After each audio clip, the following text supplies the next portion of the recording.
अच्छा बेटा, इस वीडियो में हम मैग्नेटिक इफेक्ट ऑफ करंट के मुताल्लिक डिस्कस करेंगे कि मैग्नेटिक इफेक्ट ऑफ करंट होता क्या है और कैसे जनरेट होता है। यानी कि करंट का एक इफेक्ट आप जानते हैं कि वो हीटिंग इफेक्ट होता है कि करंट हीट प्रोड्यूस करता है।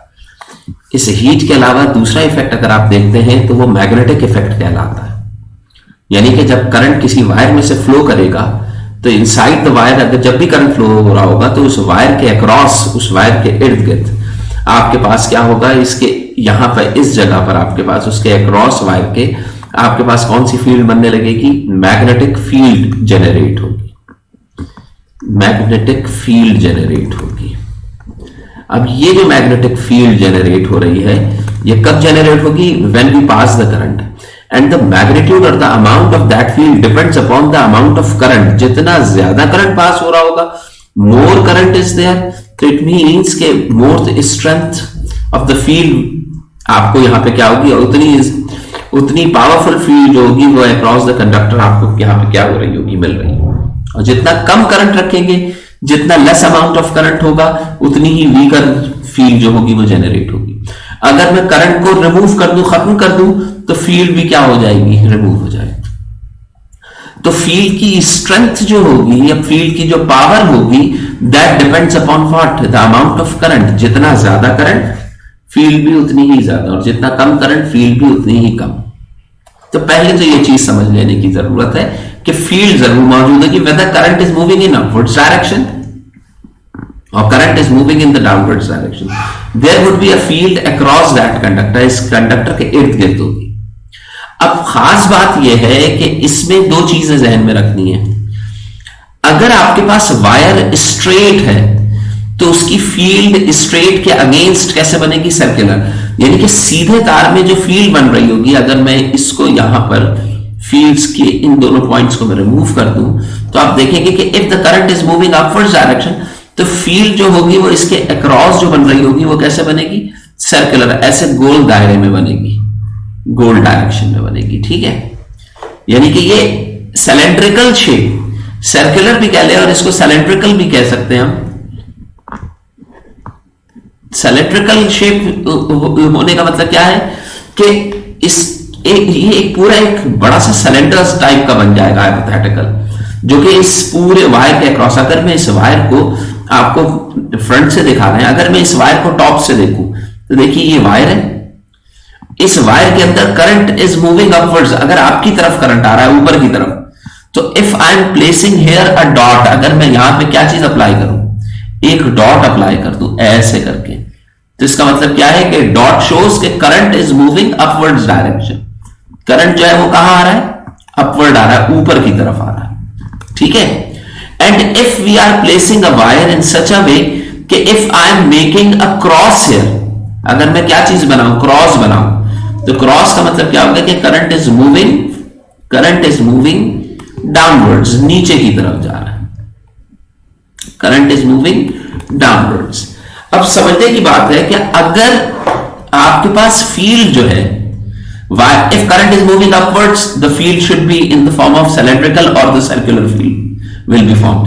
करंट डाउनवर्ड आ रहा होगा तब भी आपके पास सर्कुलर और सिलेंड्रिकल शेप फील्ड जो होगी वो क्या होगी, यहां पे बनेगी। ये चीज आपने जहन में रखनी। लेकिन ये बताइए कि जो फील्ड होती है, ये फील्ड है field of forces, field of forces.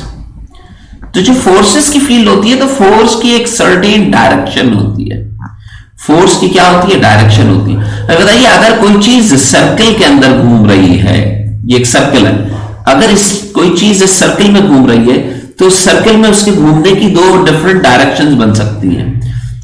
एक डायरेक्शन ये होगी, और या फिर मैं क्या करूं, दूसरी डायरेक्शन में कैसे बना सकता हूं उसके घूमने की? पॉसिबल डायरेक्शन क्या हो सकती है कि डायरेक्शन जस्ट ऑपोजिट हो जाए, यानी कि इस डायरेक्शन, ये वाली डायरेक्शन, यहां पे ये ऐसे मूव कर रही है और यहां पे इसकी मूवमेंट जस्ट ऑपोजिट ऐसे है। अब इन दोनों मूवमेंट में, सर्कुलर मूवमेंट या सर्कुलर डायरेक्शन की मूवमेंट में जो फर्क आता है उसमें आपको नजर आएगा कि this is called anti clockwise. ये क्या कहलाएगा? एंटी क्लॉकवाइज डायरेक्शन कहलाती है। और ये कौन सी डायरेक्शन कहलाएगी? क्लॉकवाइज डायरेक्शन कहलाएगी। तो इसका मतलब क्या है कि अगर मैग्नेटिक फील्ड आपके पास is in the direction of circular है, तो that can be a clockwise और that can be an anticlockwise, clockwise भी हो सकती है और एंटी। अब मैंने ये चेक करना है, जज करना है कि बताइए क्लॉकवाइज कौन सी होगी या एंटी क्लॉकवाइज। तो if we want to find the direction, अगर मुझे यहां पे क्या मालूम करना है, डायरेक्शन ऑफ व्हाट, अगर मुझे direction of magnetic field find out करनी है कि वो क्लॉक होगी या एंटी क्लॉक, तो उसके लिए what we will do, we will use a rule which is called right hand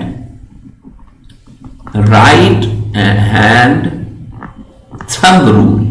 ये कहलाता है राइट हैंड थंब रूल। अब ये रूल से आपको ये पता लगेगा कि direction, what would be the direction, direction होगी क्या।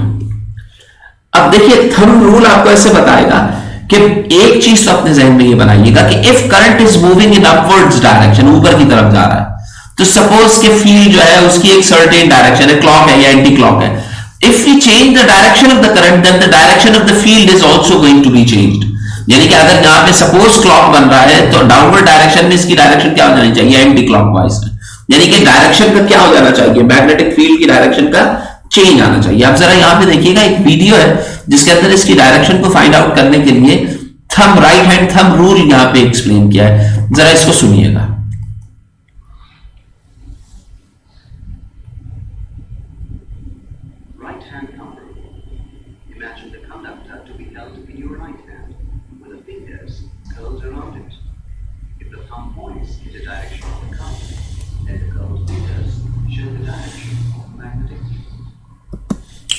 अब यहां पे देखिए, एक सेकंड रुकिएगा,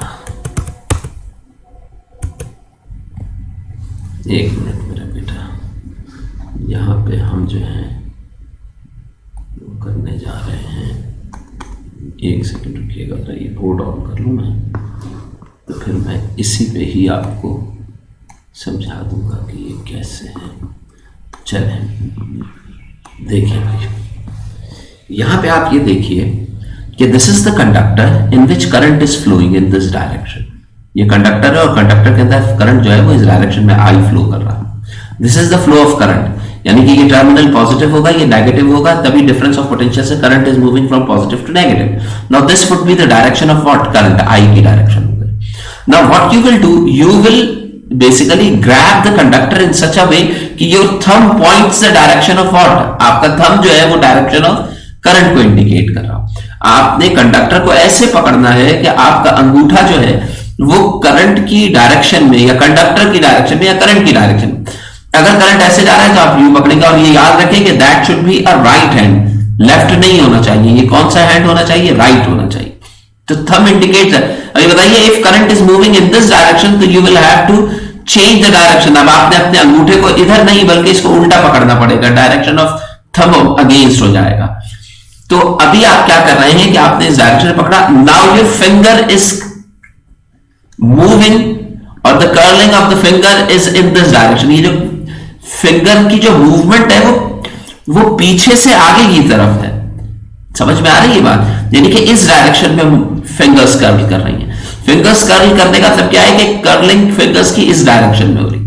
इसका मतलब क्या है, बैक साइड से ऐसे जा रहा है और फ्रंट साइड से आगे की तरफ। यानी कि कंडक्टर अगर ऐसे है तो इसमें फिंगर्स की जो कर्लिंग आ रही है वो ये आ रही है कि ये गया बैक साइड पे, देखिए ये पीछे से आया, ये आगे की तरफ निकला और यहां से ये दोबारा बैक पे चला गया।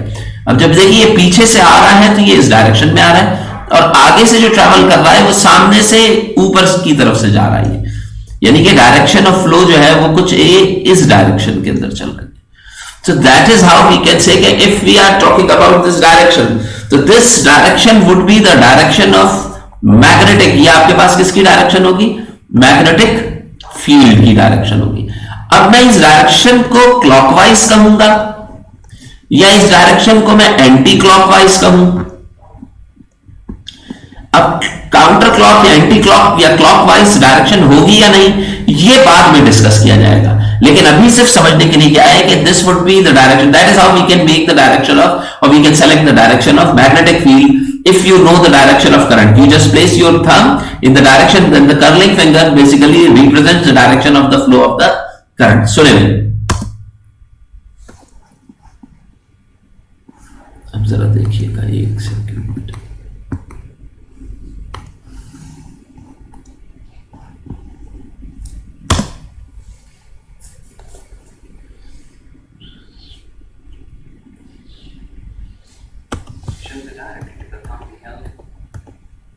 फिर से सुने. Right hand counter will come.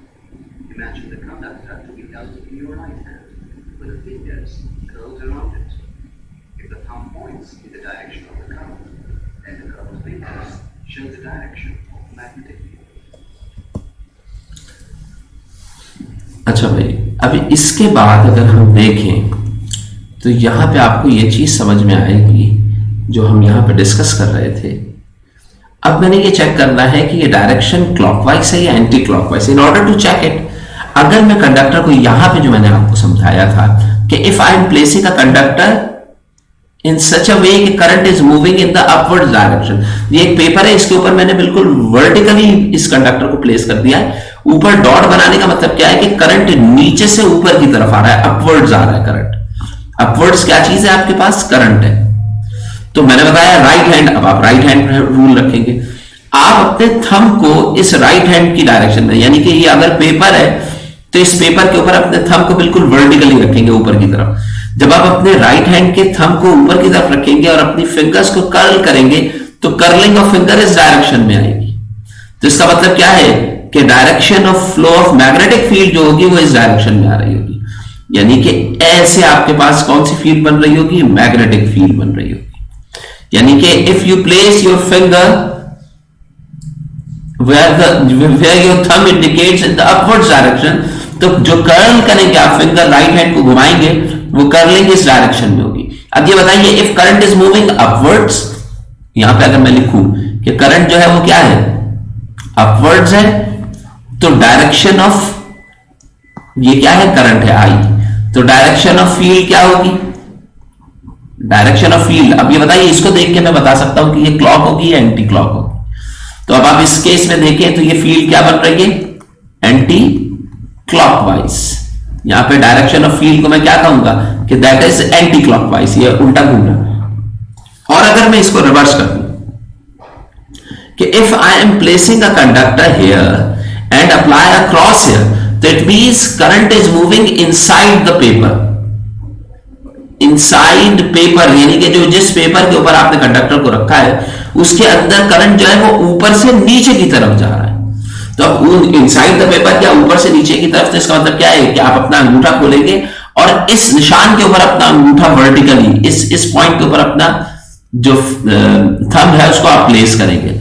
जब आप प्लेस करेंगे तो करंट जो है वो मूव कर रहा है कहां पर? ये आई है current. If current is moving inside the paper, तो बताइए जब आप इनसाइड द पेपर रख के इसको घुमाएंगे तो आप देखेंगे कि कर्लिंग जो होगी now it would be just opposite to the previous one.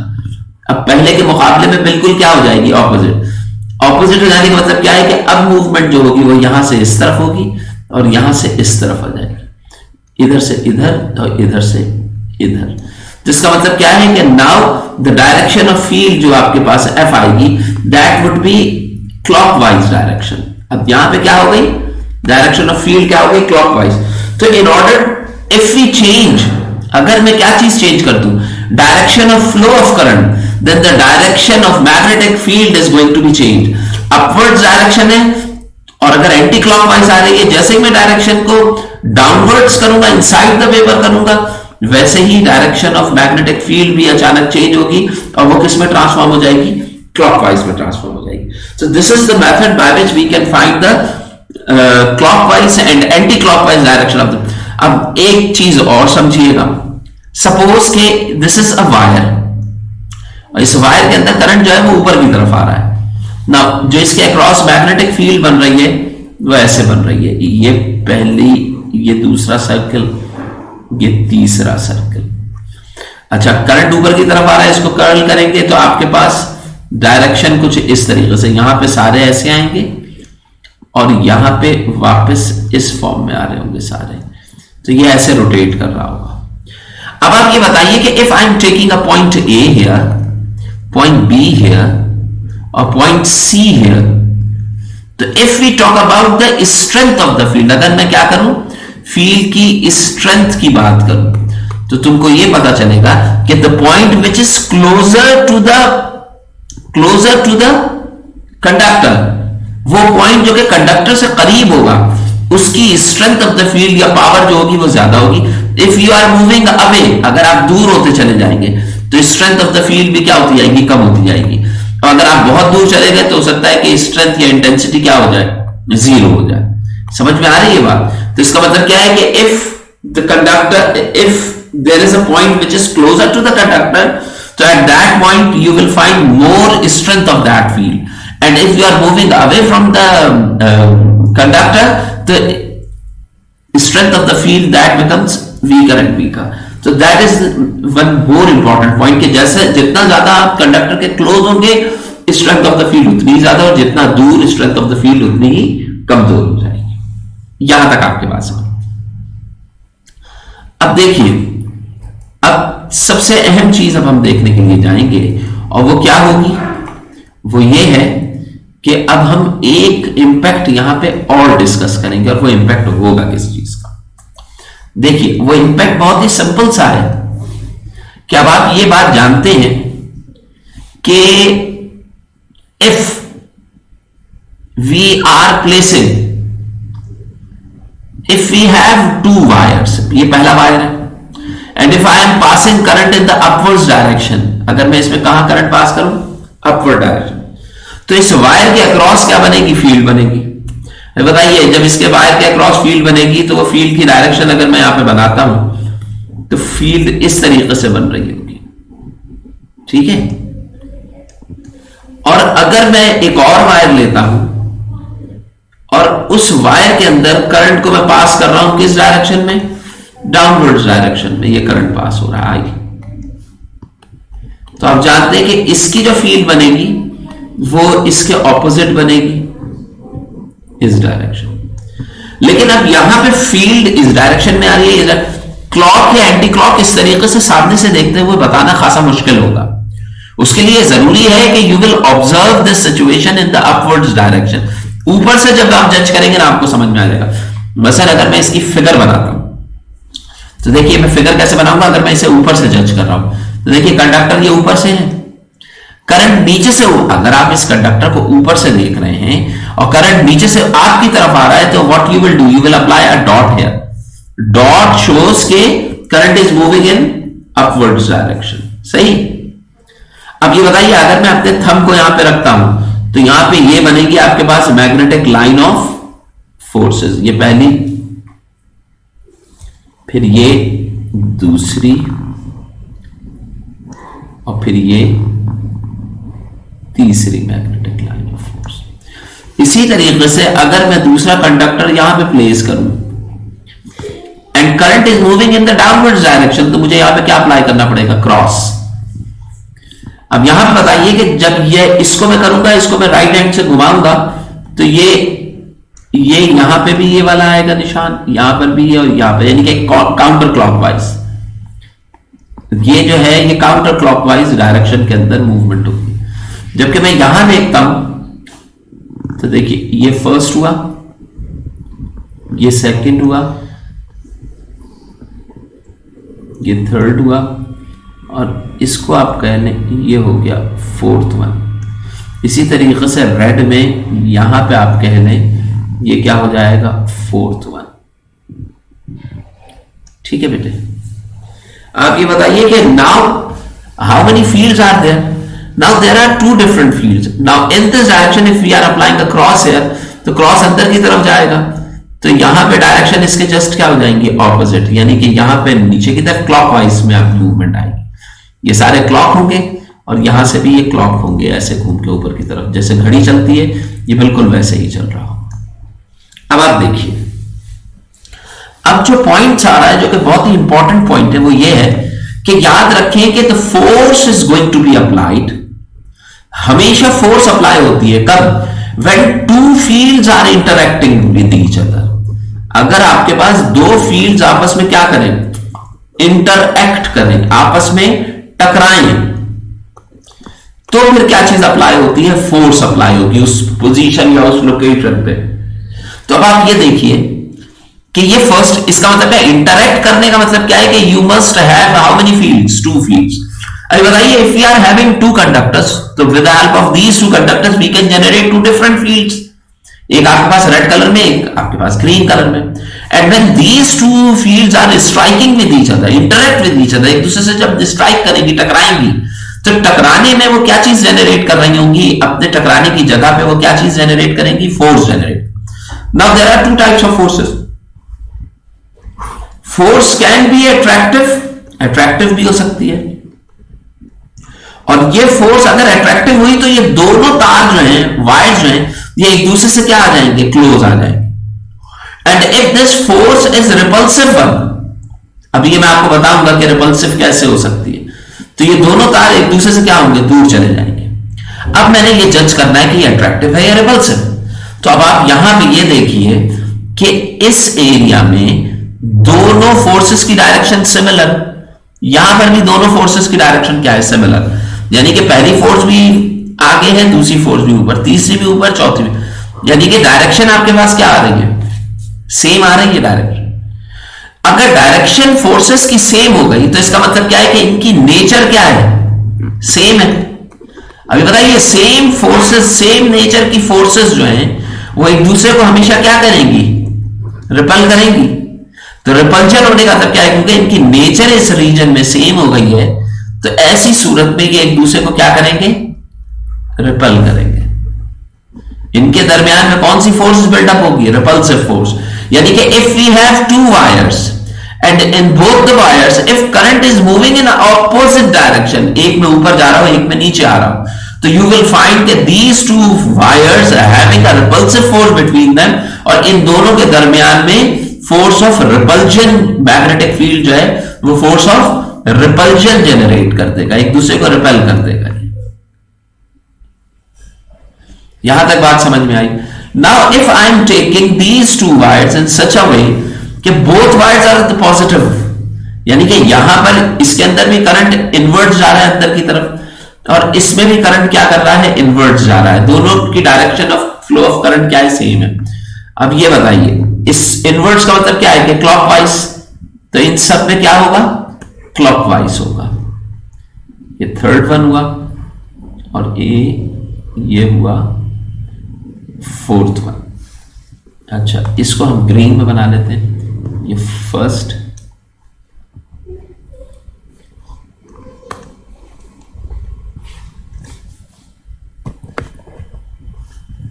अच्छा, ये हुआ फर्स्ट, ये हुआ सेकंड, ये हुआ थर्ड वन, ये हुआ फोर्थ फील्ड। अब इसकी डायरेक्शन एडजस्ट कर लेते हैं। तो बताइए, ग्रीन के अंदर अगर आप देखें तो ये क्लॉकवाइज होगा। तो क्लॉकवाइज होने का मतलब क्या हुआ? क्लॉकवाइज होने का क्या मतलब हुआ कि देखिए, इसको हम कैसे रखेंगे क्लॉकवाइज में कि ये नीचे की तरफ आएगा, यहां पर भी नीचे, यहां पर भी नीचे, और यहां पर भी, क्योंकि देखिए इस डायरेक्शन में मतलब क्या है कि ये 3 से 4 अगर बज रहे हैं, 3 बजे हैं और 4 बजने के लिए जा रहे हैं, तो डायरेक्शन यही होगी ना घड़ी की। तो इसका मतलब क्या है कि क्लॉकवाइज है। और यहां से ऊपर, यानी कि 9 से 10 जब बज रहे होंगे तो घड़ी इस तरीके से ऊपर की तरफ जा रही होगी, इससे याद रखने के लिए। जबकि दूसरे को अगर मैं रेड से बनाता हूं तो यहां पर भी देखिए, यहां पर अगर आप देखें 9 से 10 यहां पर भी ऊपर की तरफ बज रहे होंगे ऐसे करके, 9 से 10। और जब ये घूम के इधर आएगा तो 3 से 4 जो होगा वो नीचे की तरफ बजेगा, यानी कि यहां से डायरेक्शन क्या होगी? डाउनवर्ड्स। अब आप अगर यहां पे कंपैरिजन करें इस रीजन में, तो आपको यहां पे पता लगेगा कि the direction of forces is just opposite to one another. क्या है यहां पर? डायरेक्शन ऑफ फोर्सेस क्या है? ऑपोजिट है। तो आपको पता है ऑपोजिट का मतलब क्या होता है? अट्रैक्टिव फोर्स, यानी कि अट्रैक्शन। तो इसका मतलब क्या है कि if the current is flowing into the wire, यहां पे फोर्स जो बिल्डअप होगी वो फोर्स कौन सी होगी? अट्रैक्टिव या अट्रैक्शन फोर्स बिल्डअप होगी। यानी कि if current is flowing inside the wire in the same direction, अगर करंट जो है वो सेम डायरेक्शन में फ्लो कर रहा है, सेम डायरेक्शन, उमूमन आपके जहन में आता है कि सेम डायरेक्शन होगा तो रिपल्सिव होगी, लेकिन उल्टा होगा। If current is flowing in the same direction तो फोर्स कौन सी जनरेट हो रही है? अट्रैक्टिव। जबकि ऊपर वाले केस में आपने देखा था कि if the direction is opposite, direction क्या हो अगर ऑपोजिट हो तो फोर्स कौन सी जनरेट हो रही थी? Repulsive.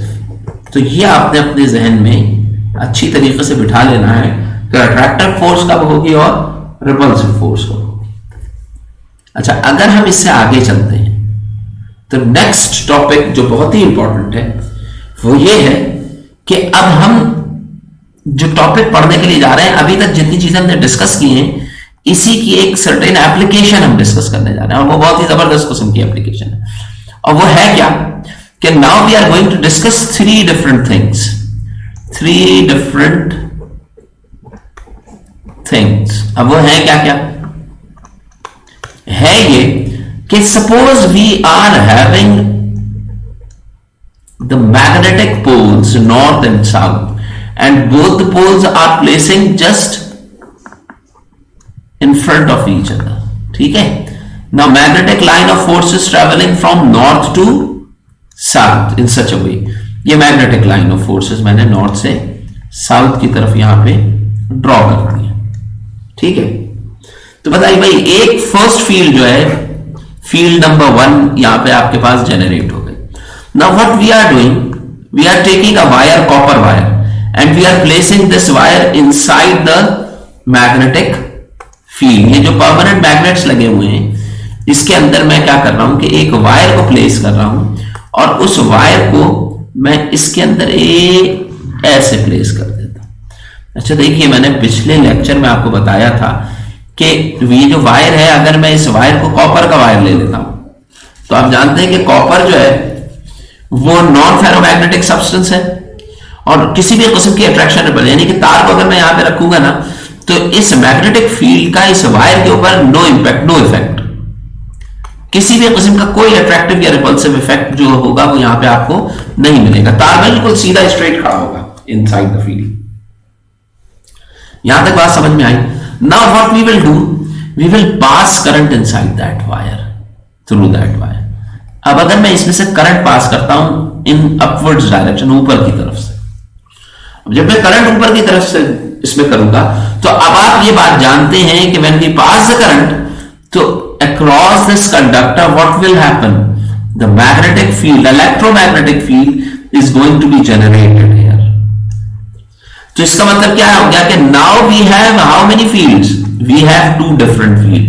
The first field is the permanent magnetic field, permanent magnetic field, जबकि सेकंड वन जो दूसरी जनरेट हो रही है वो इलेक्ट्रोमैग्नेटिक फील्ड है, क्योंकि वो इलेक्ट्रिसिटी से जनरेट हो रही है। इस फील्ड को मैं कौन सी फील्ड कहूंगा? Electromagnetic. Now these two fields F1 and F2, now we have these two different field F1 and F2।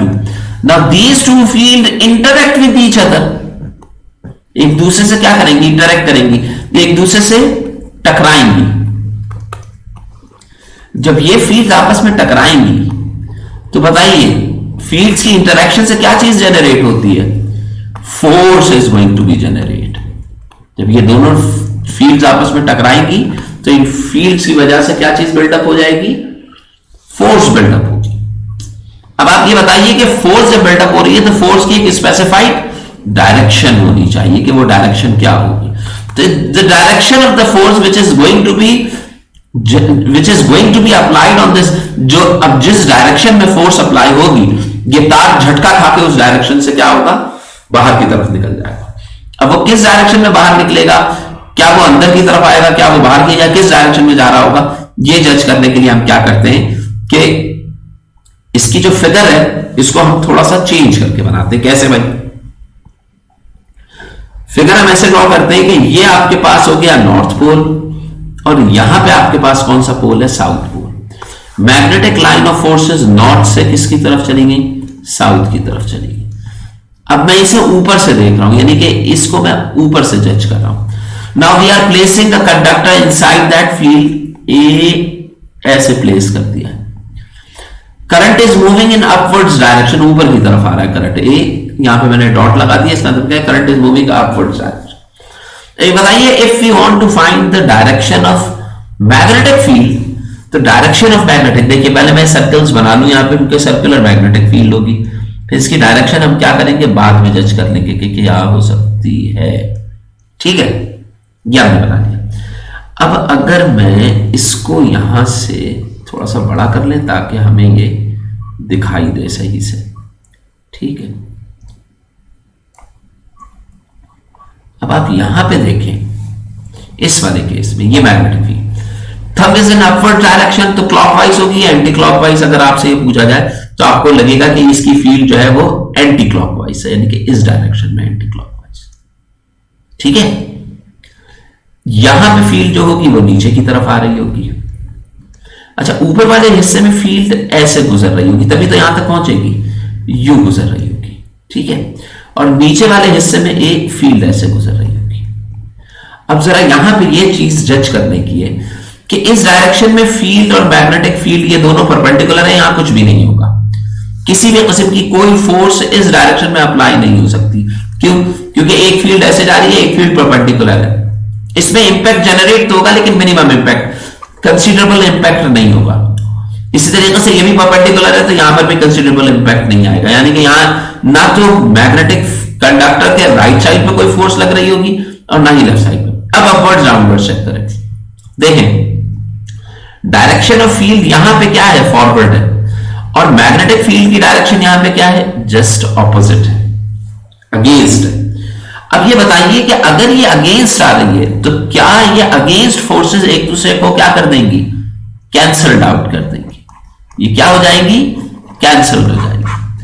अगर ये कैंसिल हो गई है तो कैंसिल हो जाने का मतलब क्या है कि नो फोर्स इज अप्लाइड, किसी भी किस्म की कोई फोर्स अप्लाई नहीं होगी इन अपवर्ड डायरेक्शन, ऊपर की तरफ है, इस तरफ कोई किसी भी किस्म की कोई भी फोर्स अप्लाई नहीं हो रही। अब आ जाइए आप नीचे की तरफ, तो ये बताइए पहला मैग्नेटिक, पहली फोर्स की डायरेक्शन जो आपके पास फील्ड की डायरेक्शन आ रही है वो फॉरवर्ड आ रही है, जो आपके पास इलेक्ट्रोमैग्नेटिक, और परमानेंट मैग्नेटिक फोर्स की डायरेक्शन भी क्या है, फॉरवर्ड है। तो यहां पे बताइए both forces are in the same direction, तो ये एक दूसरे के इंपैक्ट को कैंसिल नहीं करेंगी बल्कि इंपैक्ट को क्या कर देंगी, इंक्रीज कर देंगी। इंपैक्ट इंक्रीज होने का मतलब क्या है कि इस डायरेक्शन में मैक्सिमम फोर्स जनरेट। तो बताइए ऊपर नो फोर्स का मतलब क्या है कि ऊपर आपके पास मिनिमम फोर्स जनरेट हो रही है, नीचे मैक्सिमम। तो बताइए जिस डायरेक्शन में फोर्स, अब मिनिमम से ये याद रखें कि मैंने आपको बताया था कि force should be applied from minimum to maximum, minimum से मैक्सिमम की तरफ फोर्स अप्लाई होती है।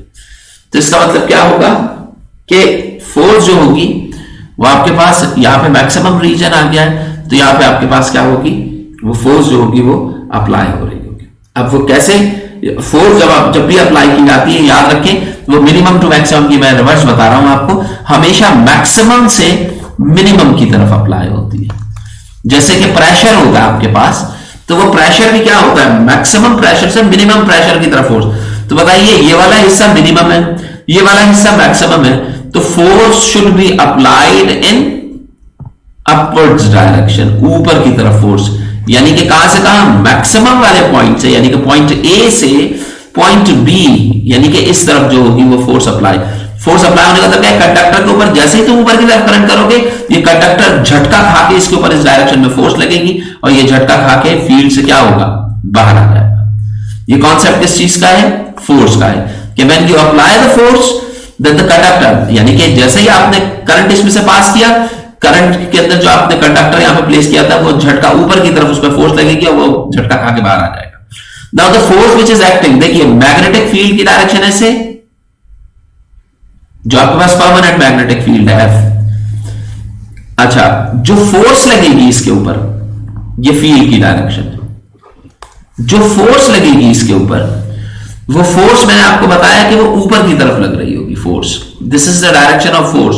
तो the direction of force must be perpendicular to the field, यानी कि देखें जो फोर्स की डायरेक्शन होगी वो फील्ड की डायरेक्शन से हमेशा क्या होगी, वर्टिकल होगी, परपेंडिकुलर होगी। तो ये चीज आपने जहन में रखनी है। तो when we place a conductor inside the field and current is passing from inwards to outwards, the force is applied in such a way कि the conductor will move in the upwards direction.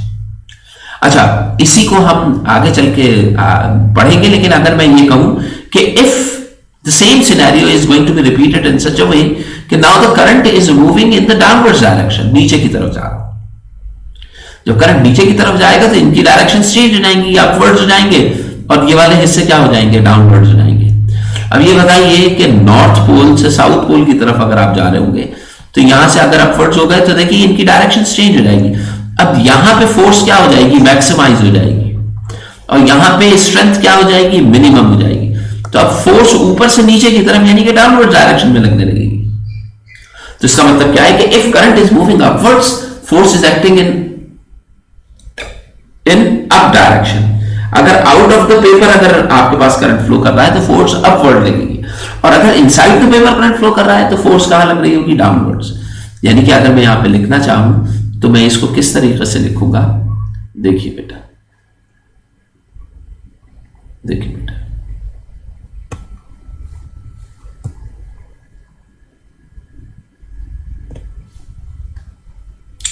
अगर मैं यहां पे लिखना चाहूं तो मैं इसको कैसे लिखूंगा कि इफ करंट इज फ्लोइंग, अगर करंट जो है आपके पास वो करंट फ्लो कर रहा है कहां पर, outside the paper, outside the paper,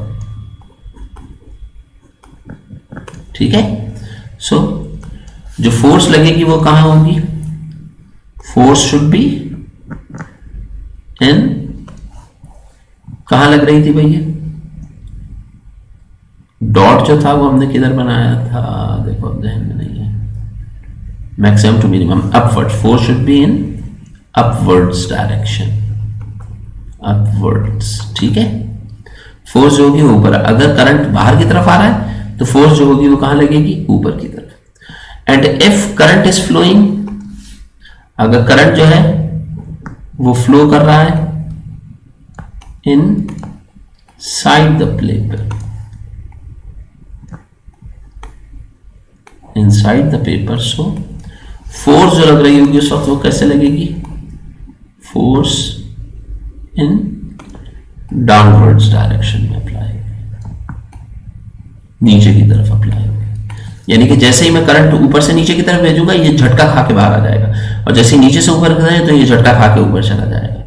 तो ये आपके पास प्रोसीजर, ये प्रोसेस क्या आएगा कि whenever a current carrying conductor, इसको अगर आप कहना चाहें तो आप कैसे लिखेंगे कि व्हेनेवर अ करंट कैरिंग, देखिए एक मिनट में अगर इधर एक पेपर और इंक्लूड कर लूं तो देखिए यहां पे मैं लिख सकता हूं कि when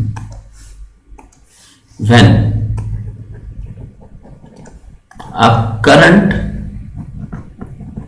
carrying conductor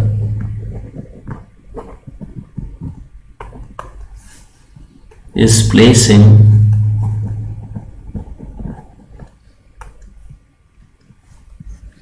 inside a permanent magnetic field, it experiences a force acting perpendicular to the magnetic field। और आगे एक सेंटेंस और लिखेंगे और वो क्या होगा कि the direction of force depends upon the direction of flow of current,